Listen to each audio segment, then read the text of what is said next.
Assalamualaikum warahmatullahi taala wabarakatuh. Salam bahagia, salam pertemuan, salam di Bali. Selamat menyambut Hari Bali pada teman-teman kita yang keturunan India, saudara. Apa khabar saudara Noyut, saudara Esham, kita juga saudara Zali Burji, saudara Apraf, saudara Hani Abdullah, saudara Madam K, Asma Calling Clark, Osman Robani, Iqbal, juga saudara Syah Ibrahim. Terima kasih hadir sahabat malam menemani saya, saudara Syah. Saudara begitu juga saudara Zamri LC, Izzuddin dari Pulau Pinang, sahabat kita sahabat Abdul Rahman dari Johor Bahru, saudara Muhammad Asidir dari Kuantan, Richard Bakri, saudara Abu Samah, Wazilah Awang dari Pulau Pinang. Begitu juga Faristan, anak Ciu katanya, saudara Nordin, saudara Samad, saudara Syuhami Ahmad, saudara Putra Pujangga, saudara Tok Abah. Apa khabar Tok Abah? Fazilah Awang dari Pulau Pinang, saudara Abu Samah dari Bukit Pucung 2 hadir, Richard Bakri, saudara Hani Abdullah, Rosni Koringot dari Sarawak. Apa khabar orang Sarawak? Saudara Lembang, saudara Yusuf Awang dari Tanah Merah, Kelantan. Itu juga Puan Hasnah Jaafar, saudara Husin, saudara Rosmini dari Pontian, Puan Rosmini dari Pontian, Johor. Seri Temasik, apa khabar anda? Ibjah, Jalal Ali. Itu juga saudara Yusuf Moyu Buiru dari Pulau Pinang. Saudara Rubidin, apa khabar? Semoga sihat bersama pasangan. Saudara Ahmad Azami dari Tumpat, Kelantan. Saudara Abdul Aziz Abdul Rahman dari Tanjung Karang. Saudara Pak Chu dari Langkap. Muhammad Kopli, saudara Mal Ruzik Yasid, saudara Abdul Aziz dari Semiri, Sarawak. Itu juga saudara Asbi Abdul dan Puan Ramlah Hamid, saudara Raja Kamal, Raja Baiza. Apa khabarku? Moga sihatku. Saya dah begitulah segalanya, ya. Raja Syahrizad, Puan Aslinda, keadaan saya begitulah, masih lagi berjuang dengan kesihatan yang sebegini. Saudara Nilawati Ainul, saudara Yusuf Awang dari Tanah Merah, terima kasih mendoakan saya kesihatan segera sembuh. Saudara Zidat Izwan, saudara Zulkifli Zul, Tengku Harun, apa khabarku? Moga sihat. Saudara Hafiz dari Temerloh, katanya hujan di sana. Saudara Tabat, saudara Puan Syarifah Hafifah, Haslinda, saudara Tengku Harun, Wan Azwa, saudara Syamsuri, saudara Hafiz, saudara Syam, apa khabar? Saudara Muhammad Siki, begitu juga saudara Ramli Karim dari Keluang, saudara Asbi Abdullah, saudara Fazil Yub. Apa khabar anda semua? Puan Syarifah Hafifah, doa saya anda semua sihat. Yang tak sempat saya santuni, saya mohon maaf saudara. Datang laju sangat. Saudara Mazlan Khalid, saudara Kamal, saudara Man dari Rawang, terima kasih doakan saya. Baik saudara, hari ini hari Ahad saudara, masih lagi dalam suasana Deepavali. Warga keturunan India sedang menyambut Hari Cahaya. Hari Cahaya, tersyukur Abdullah, Puan Hamidah Kamat.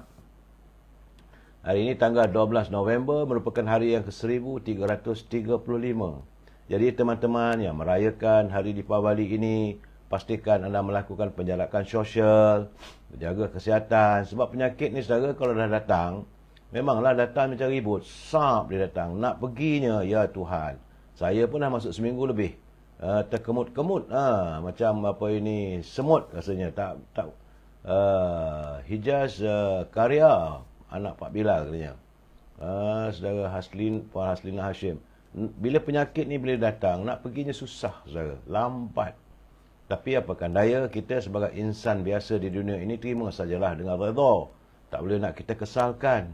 Jangan kita katakan sebab cuaca lah sebagainya. Setiap sesuatu yang didatangkan oleh Allah SWT itu adalah untuk menguji kita. Mungkinlah ada kesilapan masa silam dan sebagainya. Saudara Abu Nem, Salam, Puan Umi Kasum, saudara Hamzah Abdullah, begitu juga saudara Mat Syali, Mazlan Khalid. Baik saudara, di Bali tak ada e-commerce, kita terus masuk dalam segmen naluri kehidupan. Perlu sekali lagi saya jelaskan, saya bukan da'i, jauh sekali saya bukanlah ustaz yang bertauliah untuk memberi pencerahan agama. Apa yang saya lakukan adalah untuk culipan daripada kiriman teman-teman yang saya bacakan, agar perkongsian ini bermanfaat untuk kita semua. Ya, Puan Noraini. Baik saudara, sebenarnya saudara, ada banyak cara untuk mengawal kalbu dalam berinteraksi Kerana ia perlu adalah pertalian dari hati ke hati yang ikhlas.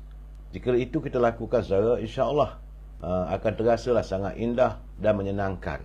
Pergaulan yang penuh kepura-puraan dan tipu daya kerana didorong oleh kepentingan yang bernilai rendah tidak akan kekal dan ia cenderung untuk mengundang masalah. Kalau ukhuwah, persahabatan didorongi oleh kepura-puraan, dia tak kekal lama saudara. Jadi ada beberapa kaedah yang harus kita lakukan bila kita berinteraksi, berbual dengan teman, berbicara dengan teman saudara, yang sesuai untuk kita lakukan saudara. Itu pertama sekali kita harus menghindari penghinaan. Sesuatu yang bersifat merendah-rendahkan ataupun mengejek, penghinaan, tak kiralah dalam apa bentuk pun terhadap seseorang, sama ada tentang kepribadiannya, bentuk tubuh dan sebagainya, jangan sekali-kali kita lakukan, di mana ia hanya akan menyebabkan wujudnya rasa sakit hati serta dendam. Kalau kita bercakap dengan kawan kita, kalau dia pendek, kita kata kau pendek, tak boleh saudara. Jangan kita merendah-rendahkan fizikal mereka. Kemudian saudara, kita harus mengelakkan untuk campur urusan peribadi orang lain. Saudara, ini kerana ianya tidak bermanfaat pada kita. Malahan jika kita terbabit hal-hal peribadi yang sangat sensitif, ia bakal mengundang permusuhan. Kita harus mengelakkan dari memotong percakapan saudara. Jadi sebab itu kita harus melatih diri kita untuk bersabar dalam mendengar dan menilai cara yang terbaik. Bila kita nak bercakap, fikirkanlah waktu-waktu yang tepat, bukan terus menyampuk saudara. Begitu juga elakkan daripada membanding-bandingkan saudara. Sebab itu kita jangan sekalilah dengan sengaja membanding-bandingkan jasa orang, kebaikan orang itu, penampilannya, hartanya atau kedudukan seseorang, sehingga kan orang yang mendengar itu akan merasa dirinya tidak berharga. Mereka akan rasa rendah diri atau merasa terhina. Jadi kalau kita katakan seorang tu lawa, kacak, anda ni taklah sekacak Shah Rukh Khan misalnya, jadi dia akan terasa terhina. Kalau saudara berhibur, mengikut dia menyanyi, dia kata boleh, saudara saya okey, tapi tak sehebat suara Jamal Abdullah, jadi dia akan rasa terhina saudara. Kalau kita membandingkan kekayaan dia, bila datang dengan kereta baru, kereta ni kereta berapa ribu sangat, tak sama dengan kawan saya ada Ferrari. Jadi keadaan begitu membuatkan kita akan renggang dalam persahabatan. Kemudian saudara, jangan sesekali kita membela musuh. Bila kita bercakap dengan dia, kita tahu dia bermusuh dengan si Fulan bin Fulan. Jangan kita bandingkan atau membela si Fulan itu. Itu akan mengundang amarah dia. Jadi kalau kita tahu dia bermusuh dengan Fulan, jadi buat tak tahu je saudara. Ini kadang-kadang kita bercakap semua, dia tu baiklah, sedangkan dia itu musuh kepada orang yang kita bercakap dengannya. Dan jangan pula kita sesekali mencaci kawannya. Misalnya dia ada kawan baik, orang tu orang ni, teman baik dia, mungkin dia tidaklah begitu berharga atau berharta saudara. Tapi bila kita mencaci sahabatnya, dia juga akan merasakan kalau kita boleh mengata kawan dia, apatah lagi satu ketika nanti kita juga boleh mengata dirinya. Dan ini boleh membuatkan seorang itu merasa renggang untuk meneruskan bersahabat dengan kita. Jadi saudara, kita juga harus menghindari untuk merosak kebahagiaan orang lain. Memanglah kadang-kadang naluri manusia ni, tengok orang lain bahagia, dia tak senang, ada envy ataupun ada rasa cemburu dan cuba pula nak merosakkan kebahagiaan orang lain. Jangan saudara. Kalau kita lihat pasangan suami isteri bahagia, kita kena santun ni. Kita rasa bersyukur mempunyai sahabat yang mempunyai pasangan kehidupan mereka yang bahagia. Jangan pula kita mengorek cerita apa yang tak kena, masak tak betul, wajah yang kadang-kadang nampak marah hari ni makcik. Benda-benda macam inilah yang membuatkan kita akan renggang dalam persahabatan. Dan paling penting saudara, jangan sesekali kita mengungkit kisah masa silam, masa lalu. Dulu kamu sokong orang ni, padan kamu ke, sekarang kamu tak sokong orang ini. Semua ini saudara akan mengundang masalah. Tak payah nak sebut. Sama ada dia menyokong atau tak menyokong, dia bersama dengan orang yang dulu dia musuhi. Jangan kita sebut, tak payah. Untuk apa mengulang-ulangi kisah silam saya? Jangan. Sebab nostalgia itu sepatutnya sesuatu yang indah untuk dikenang, bukan untuk ditertawakan. Ini akan mengundang masalah saudara. Sebab itu kita jangan tertawakan mereka. Jangan kita tertawakan. Kalau dia jatuh, kita gelak je, kecewalah dia saudara. Sama ada kalau ada kekurangan padanya, jangan kita tertawakan. Dulu kamu kaya raya, padan muka sekarang. Semua ini saudara membuatkan ukhuwah persahabatan itu menjadi renggang, saudara. Jadi saudara, dan paling penting sekali, kita harus berhati-hati. Kalau kita merasa marah, kita rasa singgung, simpanlah amarah kita. Itu yang terbaik, saudara. Jangan kita bertekak atau mempertahankan diri kita. Kita rasa marah, kata, kau buat begini, kamu buat begitu, kamu buat begitu. Tak payah, saudara. Jangan nak tunjuk diri kita bijak, kerana ada orang lebih bijak daripada kita. Jangan tunjuk kekayaan kita, sebab ada orang lebih kaya daripada kita. Jangan sesekali kita merasakan diri bijak, pandai, kita nak tunjuk kita lebih pandai dari mereka. Semua ini adalah membuat hubungan yang baik, yang akrab itu boleh jadi rosak. Jadi saudara, sempena di Bali ini, santuni sahabat-sahabat kita sebaik mungkin, elakkan kita mengundang masalah sebagaimana yang saya nyatakan tadi, saudara. Ingat, saudara, ini adalah sekadar pencerahan, tak lebih daripada itu, saudara. Dan hari ini saya masih menerima kiriman sahabat saya, Datuk Syed Ali, dalam segmen Mutiara Kata. Menurut Datuk Syed Ali, kita harus didiklah mata hati kita agar jangan memandang hina pada orang lain. Didiklah hatimu agar jangan memandang hina pada orang lain, walaupun ia ahli maksiat. Kerana ada manusia yang amalannya menggunung semasa di dunia, namun di akhirat nanti ia bagaikan umpama debu yang berterbangan. Kadang-kadang kita rasa dia baik, hebat, pergi ke masjid dan sebagainya, saudara. Kita pandang mulia pada dia, dan orang yang tak pergi ke masjid itu kita pandang hina. Kadang ini saya sedangkan mungkin orang yang ke masjid itu kerana keikhlasannya tak ada, kerana nak menunjuk, ia bagaikan segala amalannya itu bagaikan debu yang berterbangan. Terima kasih Datuk Syed Ali atas kiriman bicara Mutiara Kata kita hari ini. Dan kita harus saling ingat-mengingati. Saya harus mengingatkan pimpinan negara, jangan berbelanja wang negara tanpa had, kerana kita bimbang. Kalaulah wang negara dibelanjakan tanpa had, negara boleh muflis. Pada teman-teman yang menyunting semula live saya ini, saya izinkan, tak ada masalah. Tetapi anda harus bertanggungjawab atas setiap suntingan yang anda lakukan, saudara. Sebab saya tak mampu untuk memantau setiap suntingan anda. Saudara Dinadin, pah je kuat memandang orang leceh. Saya beginilah, saudara, jangan kita pandang orang leceh. Biarlah mereka dengan cara mereka, dan kalau rasa tak senang hati, kita simpan dalam hati kita, saudara. Dan pada teman-teman yang menyunting semula live saya ini, anda harus bertanggungjawab. Kerana perlu diingati, ini adalah pencerahan politik yang matlamatnya sekadar memberi informasi. Mungkin ada juga suntingan-suntingan ataupun berita-berita yang saya sampaikan. Matlamatnya supaya warga kita berinformasi. Bila saya memberi pencerahan, memberi pandangan, kita harus berpegang pada prinsip kita mesti bersetuju untuk tidak bersetuju. Ini perlu saya ingatkan setiap kali saya buat siaran. Kalau anda rasa ini tersinggung dan sebagainya, kita mesti agree to disagree. Kita mesti bersetuju untuk tidak bersetuju, saudara. Prinsip ini melegakan kita. Okeylah tu, dengar je lah. Okey, tak ada masalah. Tapi jangan dicaci, jangan dihina. Kalau anda nak menyantuni, hantarlah pandangan anda itu supaya kita dapat berbual, kita dapat berbincang secara harmonis, saudara. Kerana kita adalah warga cinta damai. Saya tak mengizinkan kalau orang yang bahasa yang bukan-bukan tu hantar kirim pada saya tak tahu je lah, saudara. Saya tak marahlah, terpulanglah pada anda masing-masing. Orang kata kubur masing-masing, saudara. Ingat, saudara, pesanan saya, we must agree to disagree. Setiap suntingan yang anda lakukan, anda harus bertanggungjawab, kerana saya tak mampu untuk memantaunya, saudara. Saudara, berita pertama nampak gayanya ada kelegaan sedikit apabila ini berhubung dengan banjir, saudara. Bahawa keadaan banjir di Selangor dan Perak, dua-dua negeri lah, setakat 2-3 hari ini meningkat dia punya jumlah mangsa banjirnya. Tapi perkabaran yang saya terima awal pagi tadi, saudara, keadaan banjir di Selangor dan Perak menunjukkan perkembangan yang agak positif apabila jumlah mangsa yang berada di pusat pemindahan di kedua-dua negeri tersebut terus menurun.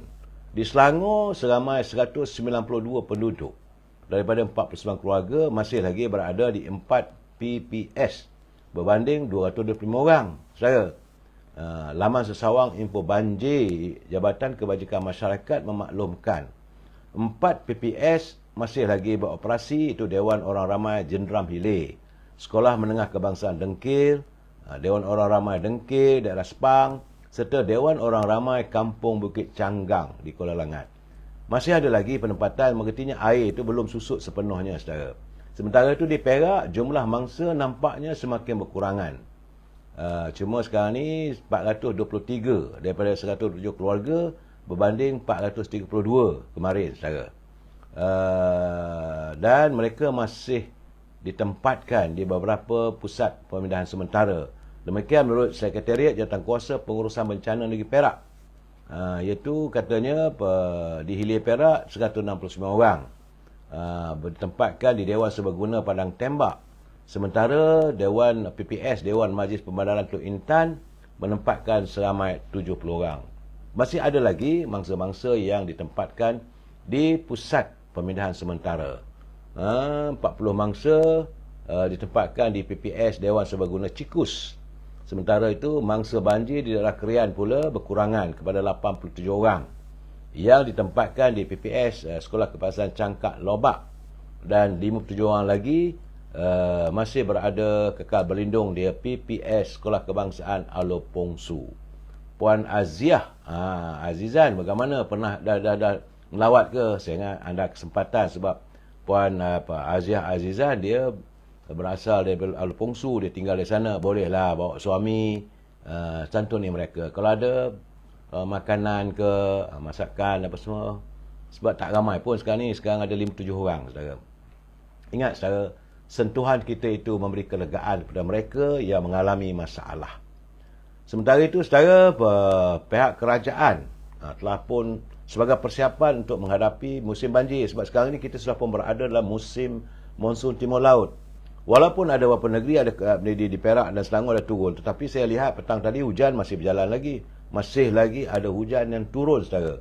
Sebab itu sejumlah 8,841 pusat pembinaan sementara yang mampu memuatkan sekitar 2.1 juta telah pun disediakan oleh pihak kerajaan bagi menghadapi monsun timur laut yang dijangka melanda negara kita dalam bulan ini, saudara. Menurut Menteri di Jabatan Perdana Menteri Haiwan Sabah Sarawak, Dato' Armizan Muhammad Ali, itu 332 PPS yang mampu memuatkan 129,090 orang disediakan di Sabah. Sebab itu kita mahu ambil tindakan proaktif sekarang. Ini yang terbaiknya, saudara. Pimpinan negara harus melakukan tindakan proaktif, bersiap sedia lebih awal. Tidak lagi bila ada banjir baru kita datang nak menurun, nak membantu sebagainya. Jadi kesemua sejumlah 8,841 pusat pembinaan sementara telah pun disiapkan dengan pelbagai kelengkapan, makanannya, dengan peralatan-peralatan yang diperlukan, gebar, tikar, bantal dan sebagainya disediakan. Saya mengucapkan syabas pada pimpinan negara, terutama sekali Yang Amat Berhormat Datuk Seri Zahid Hamidi, kerana beliau telah pun mengarahkan agar PPS di seluruh negara itu dilengkapkan selengkapnya sebagai persiapan. Kerana Ketua Pengarah Meteorologi Malaysia, Saudara Muhammad Helmi Abdullah, mengatakan bahawa 4 hingga 6 episod hujan lebat diramalkan berlaku sepanjang musim Timur Laut monsun Timur Laut kali ini, yang diramalkan bermula hari ini, saudara. Sebab itu saya nampak dia ada hujan dan sebagainya. Dan kerajaan dalam belanjawan madani pun telah pun, yang sebagaimana dibentangkan oleh Perdana Menteri Datuk Anwar Ibrahim pada 13 Oktober lalu, telah pun meluluskan pembinaan 9 PKPB yang kekal, saudara, di 9 negeri yang sering dilanda banjir, termasuklah di Sabah dan Sarawak. Itu tentang kedudukan banjir. Bagaimanakah sekarang ini, saudara, warga yang tinggal di sekitar kawasan Gua Musang, mereka sudah pun diburu keresahan kerana terdapat dua peristiwa, walaupun tidak melibatkan warga tempatan, tapi hari ini seorang warga daripada Myanmar telah pun dipaham oleh sang belang, iaitu harimau, saudara. Sedangkan Jumaat lalu seorang buruh ladang juga telah terkorban akibat dibaham oleh raja rimba itu, saudara. Malahan terdapat juga berita mengatakan bagaimana kerbau lembu juga menjadi mangsa. Jadi bagaimanapun saya difahamkan Jabatan Perkhidmatan sedang memasang kamera litar untuk mengesan keberadaan sang harimau di persekitaran kawasan Gua Musang. Mudah-mudahanlah, saudara, persoalan ini dapat ditangani. Sekarang ni musim hujan, kita khawatir Bukan itu saja, saudara. Kerana banyak juga hutan-hutan di Kelantan sudah pun ditegang. Jadi, penghuni hutan dah tak tahu nak tinggal mana. Akhirnya mereka keluar. Bila mereka keluar cari makanan, nampak manusia dibaham je lah, saudara. Itu keadaannya, saudara. But, itu berita di Gua Musang tentang harimau yang nampak bukan mengganas sangatlah, saudara. Tapi, adalah berlaku peristiwa. Satu dua peristiwa, manusia menjadi mangsa kepada terkaman harimau. Jadi teman-teman yang tinggal di Gua Musang berhati-hati kalau berada di persekitaran kawasan hutan di kawasan Gua Musang, saudara.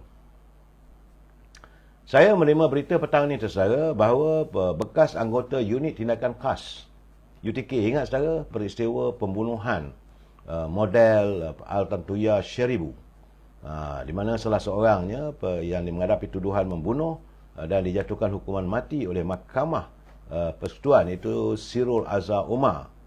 Dia disabitkan kesalahan membunuh penterjemah Mongolia Al-Tantuya Sheribu pada tahun 2006.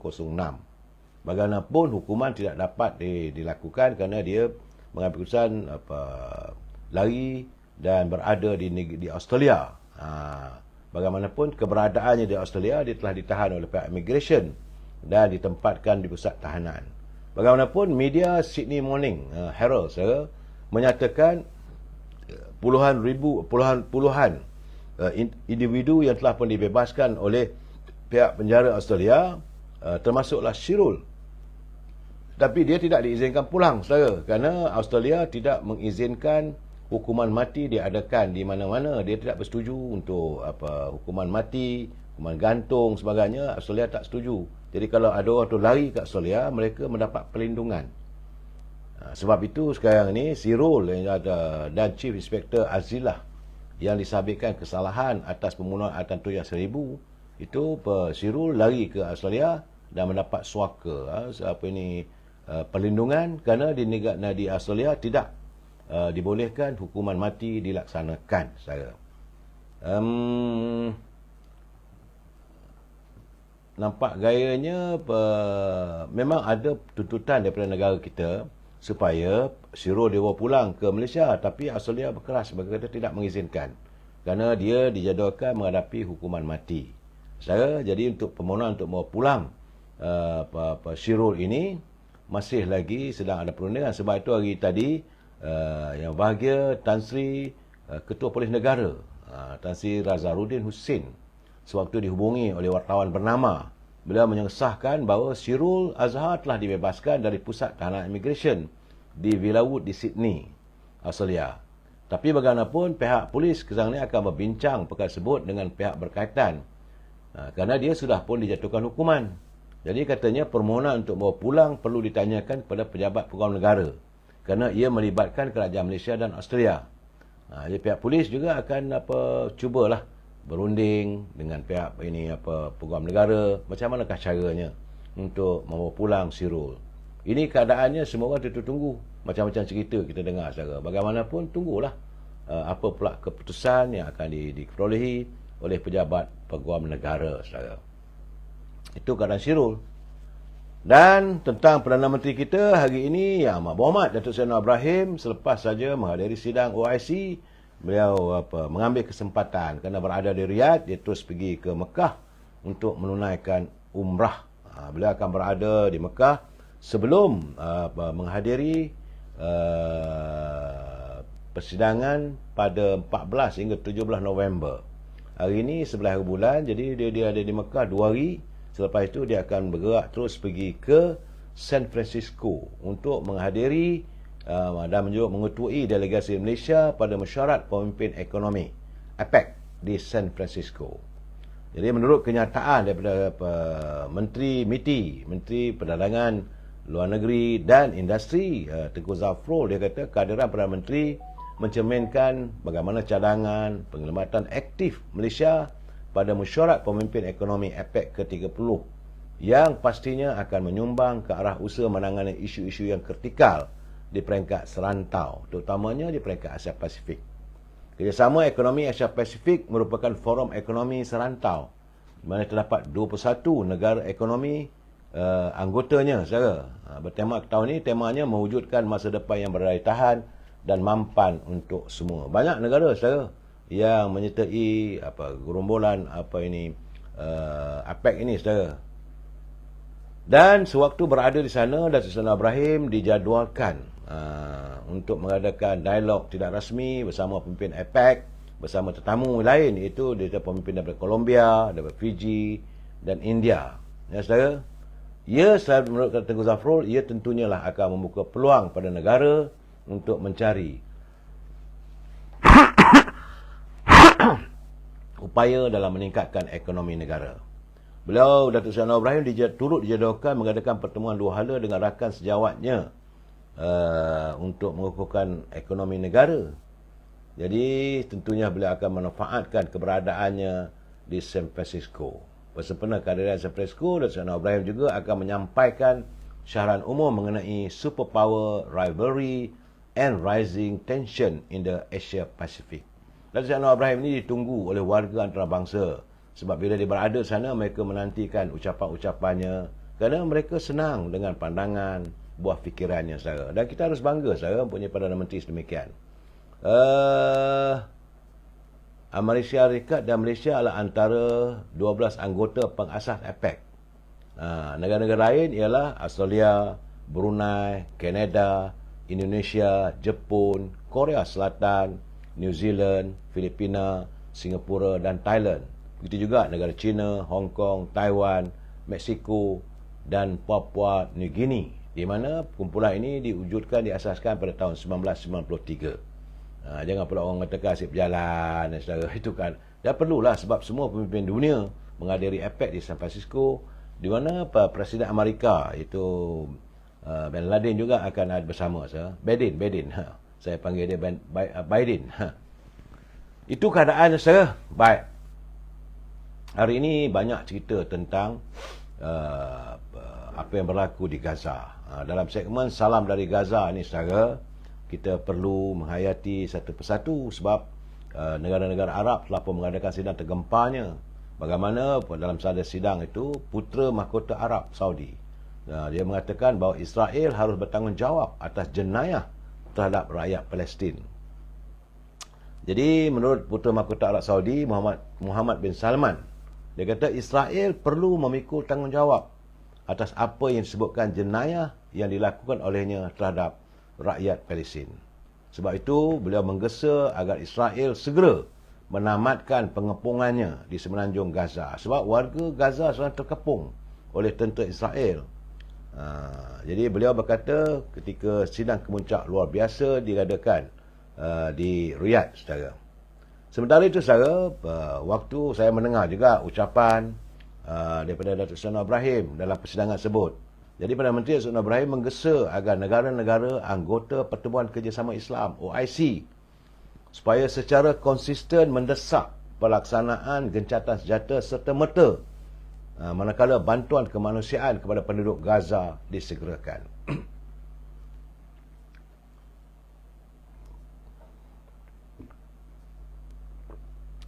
Sewaktu beliau bercakap dalam sidang tergempak itu, saudara, Datuk Seri Anwar Ibrahim tetap kekal menyuarakan pandangan negara kita kerana kita tidak bersetuju dengan serangan dan kekejaman yang berterusan yang dilakukan oleh Israel terhadap Palestin. Jadi katanya umat Islam seluruh dunia mengharapkan hasil ketara serta tindakan konkret daripada sidang kemuncak yang berlangsung hari ini semalam saya.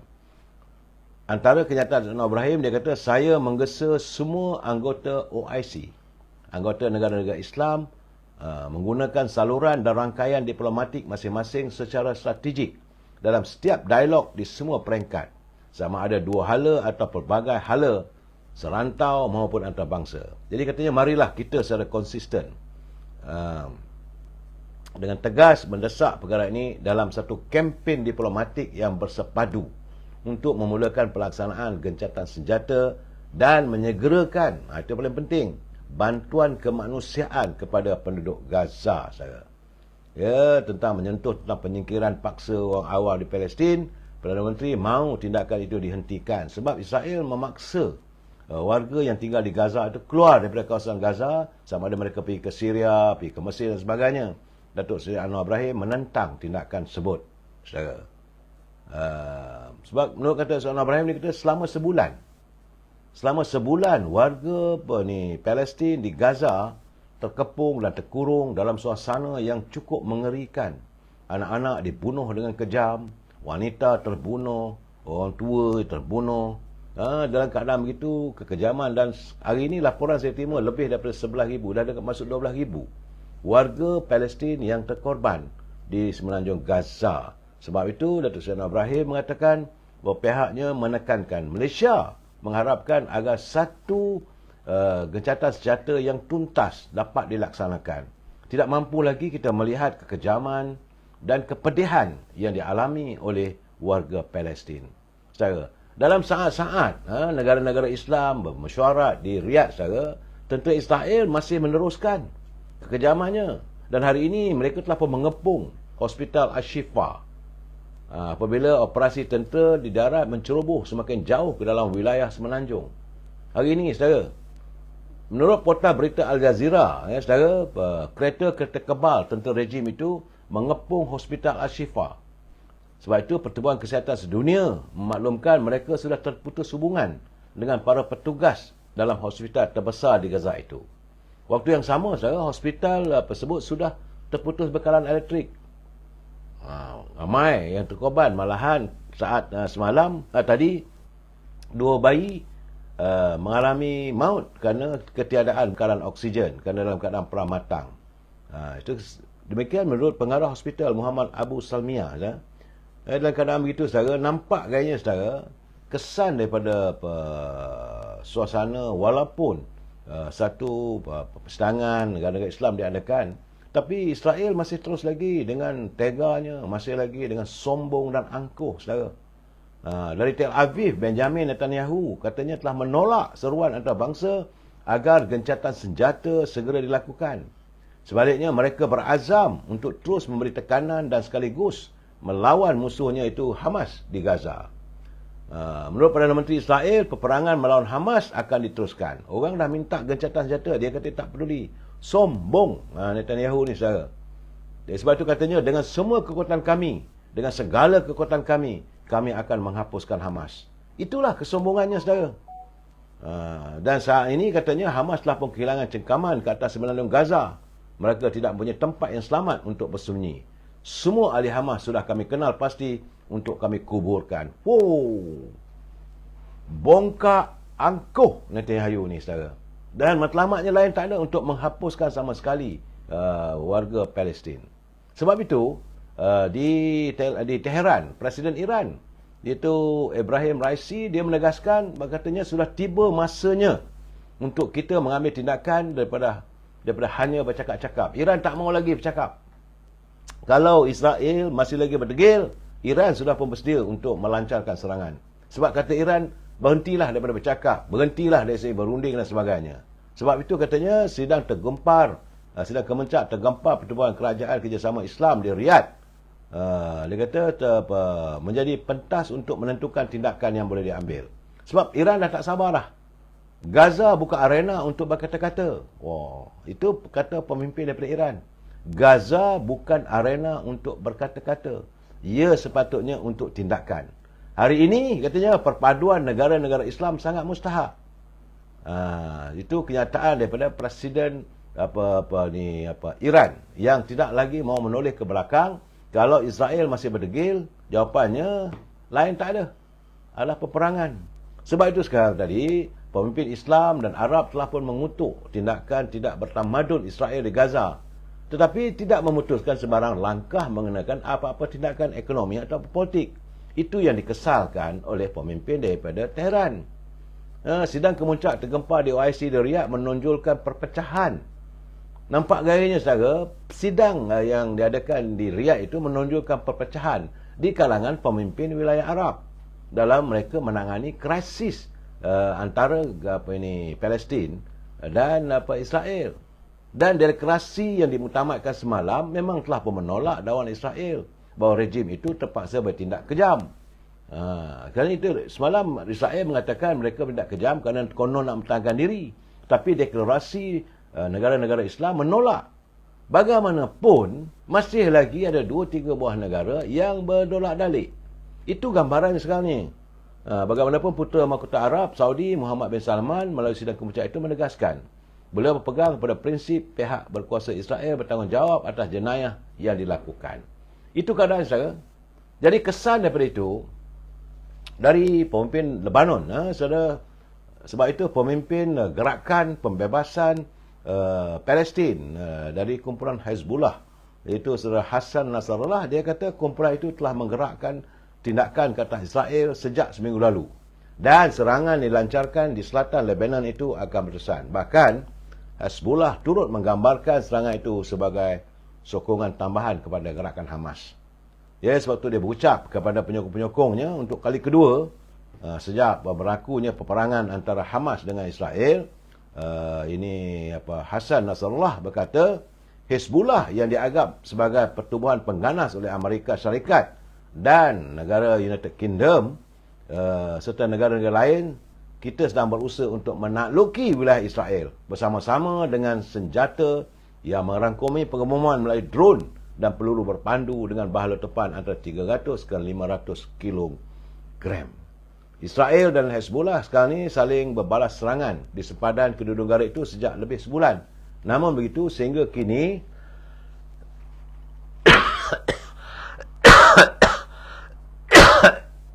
laporan saya terima, sehingga kini katanya sebilangan besar serangan itu hanya berlaku di kawasan ketenteraan dan juga tempat terbuka. Jadi Hezbollah dia tidak menyerang di kawasan kependudukan orang awam. Artinya tentera Hezbollah dia memilih tempat. Dia bukan hanya serang macam mana rejim Israel menyerang tempat awam, hospital dan sebagainya.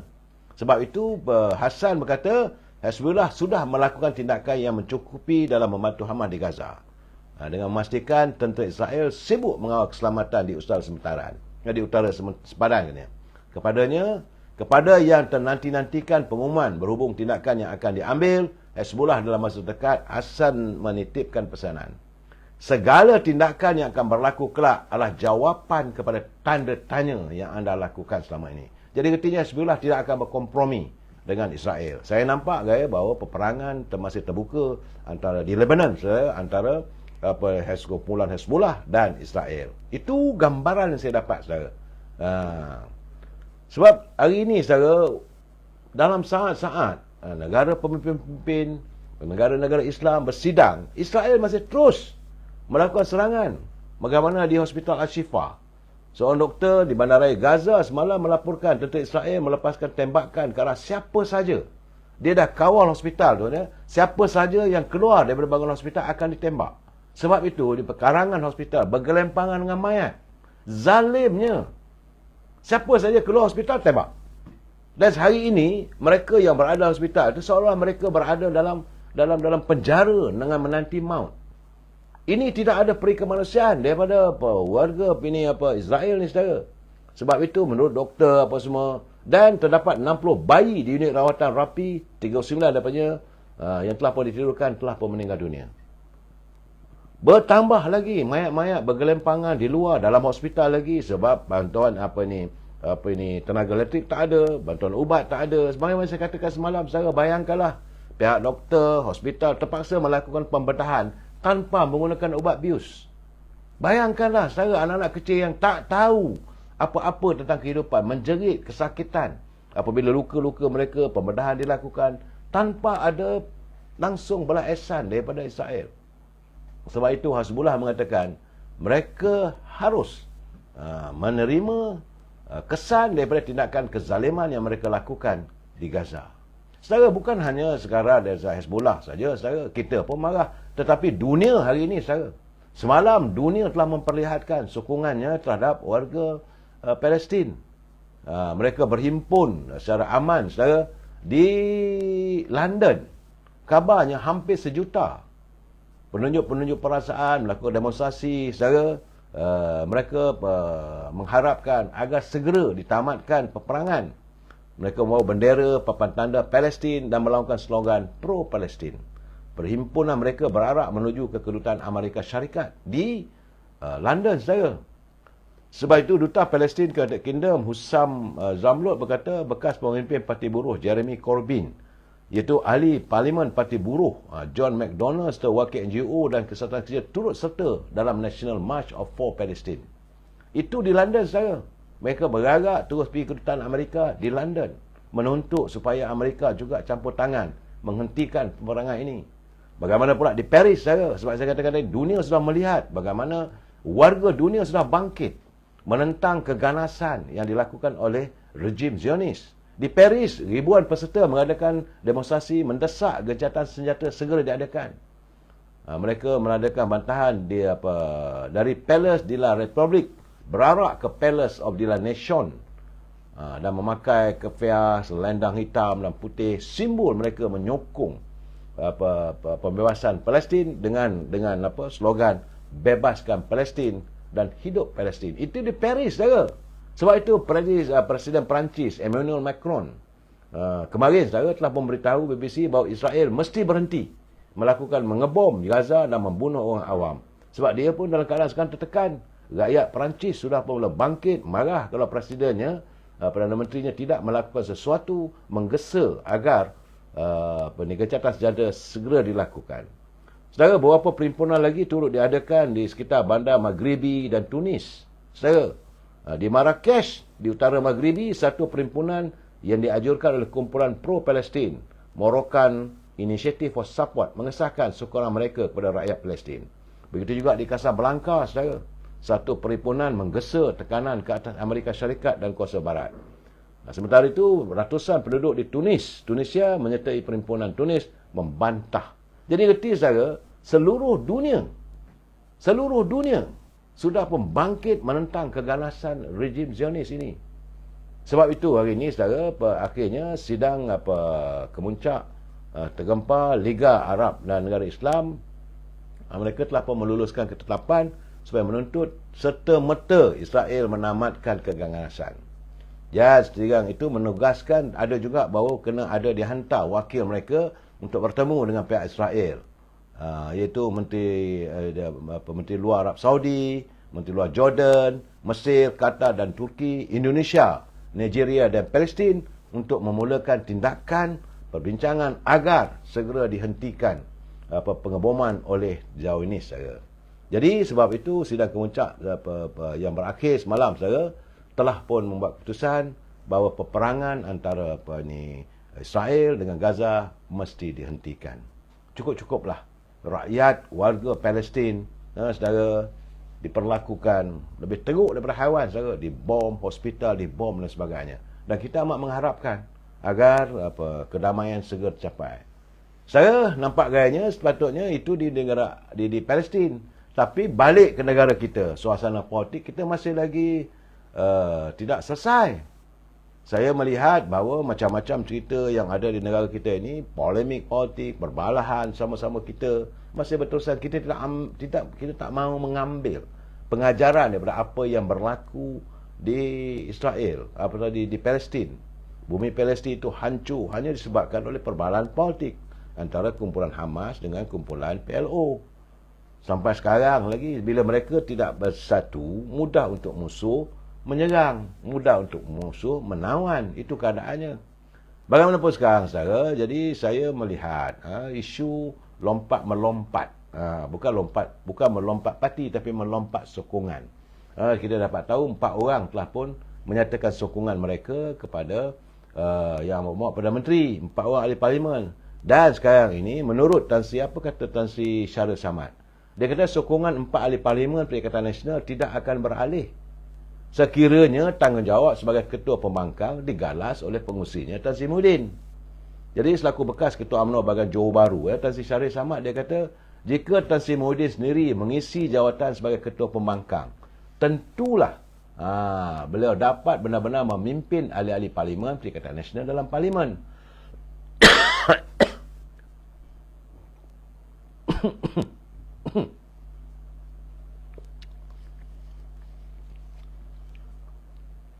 Jadi kata Tan Sri Syaril, dia kata kehadiran pemimpin mereka di barisan hadapan perang politik dalam Dewan Rakyat pastinya akan merangsangkan mereka. Ya, sebab itu katanya satu sebab mengapa ahli-ahli parlimen parti itu dengan tidak segan silu beralih sokongan pada kerajaan. So katanya saya pasti mereka tidak sempat rapat dan tidak berapa kenal sangat dengan Tan Sri Muhyiddin selaku pemimpin tertinggi parti mereka. Sepatutnya, kata Tan Sri Syaril, beliau pegang jawatan Ketua Pembangkang dan tidak menyerahkan kepada Datuk Seri Hamzah Zainuddin selaku Setiausaha Agung.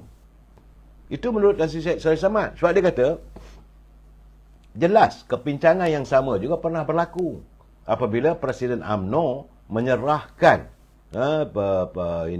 jawatan di Malam Perdana Menteri kepada Datuk Seri Ismail Sabri.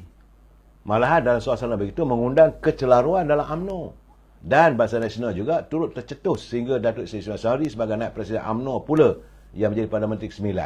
Dan kali ini katanya giliran Tan Sri Muhyiddin bila dia bagi Setiausaha Agung Perikatan Nasional jadi Ketua Pembangkang. Jadi maka semakin kuranglah semakin kuranglah butang yang boleh ditekan. Jadi kata Tan Sri Syaril Samad, 4 ahli parlimen Perikatan Nasional beralih sokongan kepada kerajaan perpaduan membuktikan pentingnya peranan ahli parlimen dalam sistem demokrasi berparlimen. Mereka bukan sahaja menyatakan sokongan kepada kerajaan, tapi telah meminta beralih tempat duduk keluar dari blok pembangkang. Jadi secara mutlaknya, kata Tan Sri Syaril, mereka tidak lagi dalam blok pembangkang. Dan kalaupun bukan dalam blok kerajaan, taraf mereka adalah sebagai ahli parlimen bebas.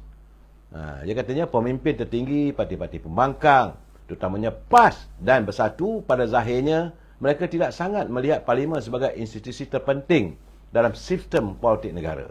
Bagi saya, kata Tan Sri Muhyiddin, Tan Sri Syaril, dia kata, inilah satu kelemahan Perikatan Nasional sehingga membuka ruang kepada ahli-ahli parlimen mereka beralih sokongan. Kepimpinan politik bukan hanya di peringkat parti. Kepimpinan itu juga perlu dilihat dan dirasai di dalam parlimen.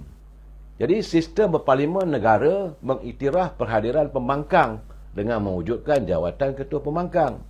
Jawatan ini bukan saja lengkap dengan allowance, pejabat dan kaki tangan, bahkan mempunyai kedudukan tinggi dari segi protokol. Tapi jawatan itu serah pada Datuk Seri Hamzah Zainuddin. Itulah kesilapannya.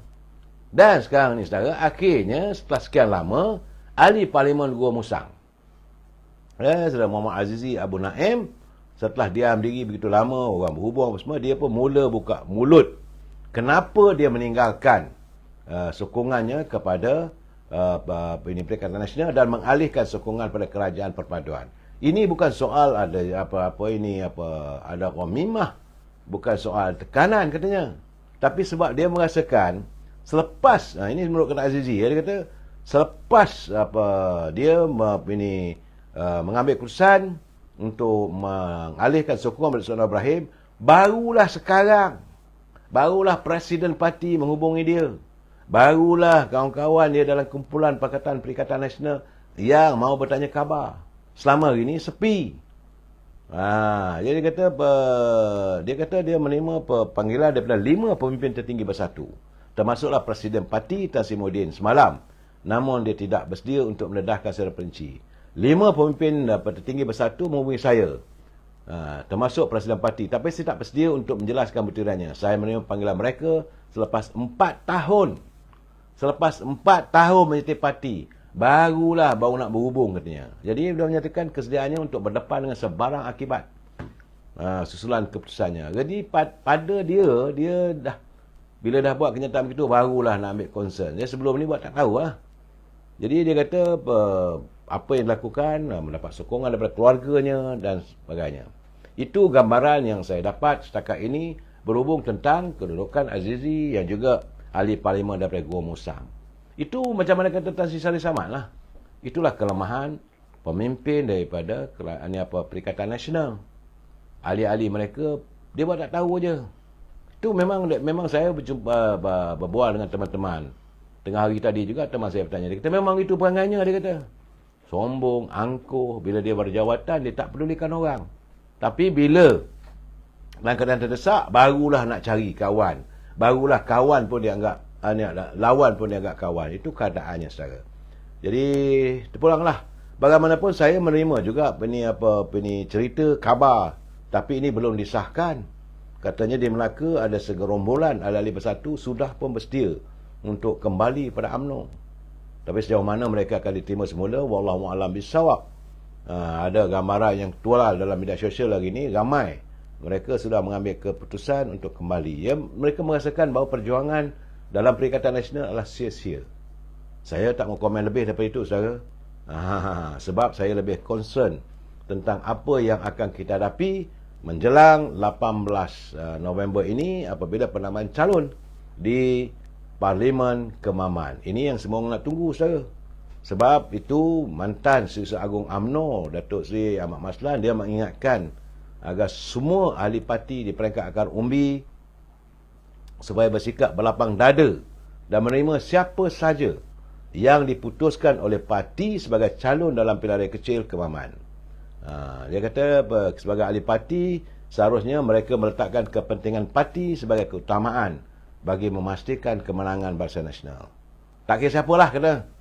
Siapa saja yang diputuskan oleh pucuk pimpinan, kita terima dan bekerja dengan sebaik mungkin. Kita kali ini katanya kita tak boleh kalah. Kalau kita petikaikan calon itu, calon ini, itu mengundang masalah dan besar kemungkinan sukar untuk kita mencapai kejayaan dalam pilihan raya kecil Parlimen di Kemaman. Selaku ahli Parlimen Pontian, ya, katanya dia menyatakan bahawa timbalan Perdana Menteri yang juga Presiden UMNO Dr. Ahmad Zahid Hamidi berkata kaedah calon langsung tanpa melihat hierarki jawatan ini disebut dalam parti pernah dilakukan ketika memilih calon-calon yang bertanding. Itu kan tak ada masalah, dia sokonglah. Dan hari ini saya mendapati di kalangan warga netizen dan juga warga media, pemain-pemain media, nampaknya bahawa mereka mendapat kenyataan besar kemungkinan. Ini belum disahkan lagi. Dari pemain-pemain media sejak dapat 3 hari lepas, 4 hari lepas, menyatakan bahawa mantan Panglima Angkatan Tentera Malaysia, besar pangkat tu, bekas Panglima ATM, itu Jeneral Besara Raja Muhammad Effendi Raja Muhammad Noh. Beliau merupakan antara 3 calon yang sedang diperhalusi untuk dipertaruhkan oleh Barisan Nasional bertanding pada pilihan raya kecil Parlimen Kemaman 2 Disember ini. 2 nama lagi yang dijangka akan turut disebut-sebut ialah iaitu Pegawai Institut Pembangunan dan Kecemerlangan Kepimpinan Saudara Nur Zila Muhammad dan bekas Ketua Pemuda UMNO Kemaman Saudara Hashim Ali.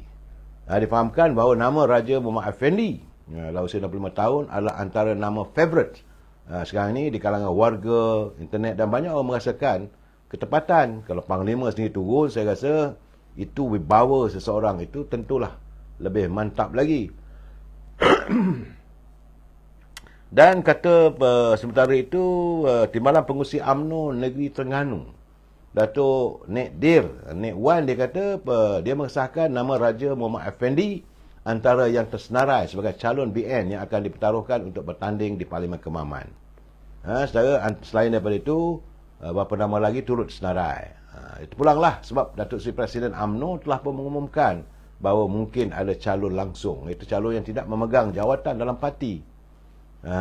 Itu semua calon-calon senaraikan peringkat negeri telah pun dihantar ke Majlis Tinggi, dan Majlis Tinggi saat ini sekarang ni mereka sedang memesyuarat menentukan siapakah calon yang akan ditetapkan. Sama-sama kita tunggu, saudara. Bagaimanapun, ini saya nak bagi penjelasan.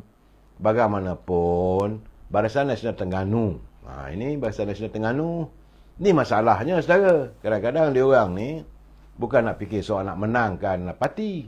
Kena ada kepentingan peribadi atau kepentingan diri ataupun kesepakatan. Keadaannya kadang-kadang menyanggah keputusan Majlis Tinggi. Kerana Barisan Nasional Terengganu meminta agar Majlis Kerja Tertinggi UMNO tidak meletakkan calon luar ataupun calon payung terjun pada PRK kali ini. Menurut timbalan Ketua UMNO bahagian Kemaman, Datuk Wan Ahmad Nizam, Wan Abdul Hamid, dia kata Terengganu mempunyai ramai pemimpin berwibawa, terutama dalam kalangan pemuda untuk dicalonkan. Jadi kalau Jeneral Effendi itu apakah tidak berwibawa? Dia katanya Jawatankuasa UMNO peringkat bahagian Kemaman sudah menyelai pendek calon untuk diputuskan Majlis Tinggi, dan semua nama dicadangkan terdiri daripada pemimpin tempatan dan anak Terengganu. Itu katanya, saudara. Jadi Wan Ahmad yang juga bekas ahli Dewan Undangan Negeri Adun Air Putih Dia kata BN negeri belum bersedia untuk menerima calon daripada luar atau calon payung terjun. Jadi sejarah PRU negeri ini membuktikan belum ada calon payung terjun yang memenangi kerusi parlimen. Jadi pengundi di peringkat akar umbi mahukan calon yang akan dipertaruhkan terdiri daripada kalangan tempatan atau sekurang-kurangnya anak Terengganu. Dan apakah Raja Effendi ini bukan anak Terengganu? Itu persoalannya. Kadang-kadang saya rasa mereka seolah mau menyanggah. Itu gambaran saya dapat. Tapi bagaimanapun katanya jika Majlis Kerja Tinggi tetap meneruskan hasratnya untuk mencalonkan calon macam payung terjun lah. Sebab kedudukan Raja Muhammad Effendi ini dia sebenarnya orang Terengganu. Cuma dia bukan memegang sebarang jawatan dalam parti, bukan hierarki parti. Itu saja. Dan kita UMNO sepatutnya harus berlapang dada, tidak lagi meletakkan kepentingan parti, kepentingan jawatan dalam parti. Ini yang rosaknya. Selalu saya katakan, bila kita ada pertandingan di peringkat bahagian, masing-masing bertanding, bila seorang ketua bahagian itu cuba dicalonkan, maka orang yang pernah menentangnya akan membuat sabotah dan sebagainya. Ini yang dialami oleh UMNO. Saya nak jelaskan saudara. Dalam UMNO, dia ada dua kali. Satu pemilihan di peringkat bahagian, satu lagi pemilihan di peringkat pilihan raya. Bila ada pertandingan jawatan dalam parti, tiap-tiap calon bertanding tu dia ada kekuatan tersendiri. Dia ada dia punya timbalannya, ada naibnya, ada ketua pemudanya, ada ketua wanita, barisan dalam cai dia. Jadi bila bertembung dua ni, katalah pertandingan dua penyuru. Yang belah kanan dengan belah kiri ni masing-masing pengikutnya. Kalau A ni dia dicalon, B tidak akan menyokong. Begitu juga kalau B dicalonkan, kumpulan A tidak akan menyokong. Ini yang jadi masalahnya kalau kita masih mengekalkan cara lama, cara cai. Calon-calon mesti datang memegang jawatan. Mesti datang ketua ke, naib ke. Akhirnya saudara, UMNO ni menjadi tipis sokongan. Jadi sekarang ni seandainya ada calon yang lebih baik, warga anak tempatan yang boleh dipertaruhkan, tak usah fikirlah soal jawatan dalam parti. Masalahnya mereka meletakkan, kalau aku jadi ketua bahagian, aku mesti bertanding. Kalau aku jadi ketua pemuda bahagian, aku mesti bertanding. Apa salahnya ambil kalau orang tu ada wibawa? Sebab itu sekarang ni ramai orang menjauhkan diri daripada UMNO. Kerana nak bertanding dalam UMNO bukan mudah. Ada cainya, perlu pula ada jumlah kewangannya. Kalau tak cukup duit, macam mana nak bertanding? Ini masalah. Saya mengharapkan apa yang dilakukan oleh Presiden UMNO, kalau dia menurunkan calon baru ataupun calon yang merupakan calon yang tidak memegang hierarki, calon langsung katanya tu. Artinya inilah satu dinamika baru dalam politik UMNO. Ini harus diamalkan. Dan yang paling penting, kita harus cari muka-muka baru. Muka-muka yang bersih, yang ada latar belakang, perjuangannya jelas. Itu. Ya, saudara Pak Pekman, dia kata kadang-kadang PPM UMNO dengan masih tak sedar diri. Itu keadaannya. Kita masih rasa bahawa seseorang nak jadi calon tu mesti memegang jawatan dalam hierarki kepartian. Sedangkan bila bertanding dalam parti dah wujud permusuhan. Saya bagi tahu ada cai. Ini ketua, kalau saya bertanding ketua bahagian, Fulan bin Fulan bertanding juga dengan saya. Dia ada sekurang-kurangnya 50 orang kuat dalam parti. Jadi peringkat bahagian menyokong dia. Dan saya juga ada 50 orang. Ada calon ketua pemuda, calon ketua wanita, ketua puteri, jawatan kuasa, timbalan, naib, 50 orang. Dan sana pun 50 orang. Bila katalah saya menang, yang kalah ini akan berusaha untuk menjatuhkan saya. Itu masalah yang dialami oleh UMNO sejak beberapa tahun yang lalu bila adanya pemilihan. Jadi apa yang dilakukan oleh Datuk Seri Zahid Hamidi, kali ini dia ketepikan. Tak peduli apapun, kita pilih calon yang terbaik yang kita rasakan boleh membawa era perjuangan parti. Itu kan sebab jangan lupa saudara, nak bertanding dalam pilihan kecil kali ini bukan mudah. Calon itu akan menghadapi serangan yang paling teruk. Sebab semalam saya dah bagi tahu, musim maki hamun. Maki hamun, caci mencaci sedang berlangsung. Malahan peribadi seorang itu akan dibogilkan di sekalian ramai. Sekarang ni Festa Maki Hamun sedang berlaku di Terengganu. Jadi saya rasalah kalaulah general tu turun yang bertanding, paling-paling tidak pun adalah segan silu saja. Sebab mereka pun tambah-tambah lagi ruang untuk UMNO, calon barisan daripada barisan UMNO, calon daripada UMNO Barisan Nasional untuk menang ada. Sebab kedudukan di dalam Perikatan Nasional dalam keadaan yang cukup rapuh. Ahli-ahlinya sudah pun berkira-kira, ada yang nak melompat. Ramai juga macam saya dengar daripada Melaka bakal menyeberang. Begitu juga di Parlimen, bukan sekat 4 orang, ada lagi 4-5 orang. Dan ini, gambaran ini, saudara, adalah menggambarkan bahawa mereka dalam keadaan yang lemah. Dan kalau kita meletakkan calon yang boleh mewujudkan perpecahan di peringkat bahagian UMNO di Kemaman, ini akan menggunakan masalah. Saya rasa saya bersetuju, tak tahulah. Saudara Ibrahim, orang rakyat bukan tak mahu orang UMNO. Tak begitu, saudara. Orang UMNO dia kena mewakili partinya. Tapi orang yang bersama-sama dengan UMNO. Kalau tak mahu orang UMNO, orang mana pula? Itu keadaannya. Saya merasakan, Saudara Abdul Aziz, saya melihat yang penting sekarang ni perjuangan untuk meneruskan agenda perjuangan rakyat. Itu saja, saudara. Dan kesihatan saya masih lagi dalam suam-suam kuku ni. Saya mengharapkan agar anda tenang-tenangkan fikiran. Kita bicara lagi malam esok. Wabillahi taufiq wal hidayah. Assalamualaikum warahmatullahi taala wabarakatuh. Selamat malam. Salam di Bali. Terima kasih.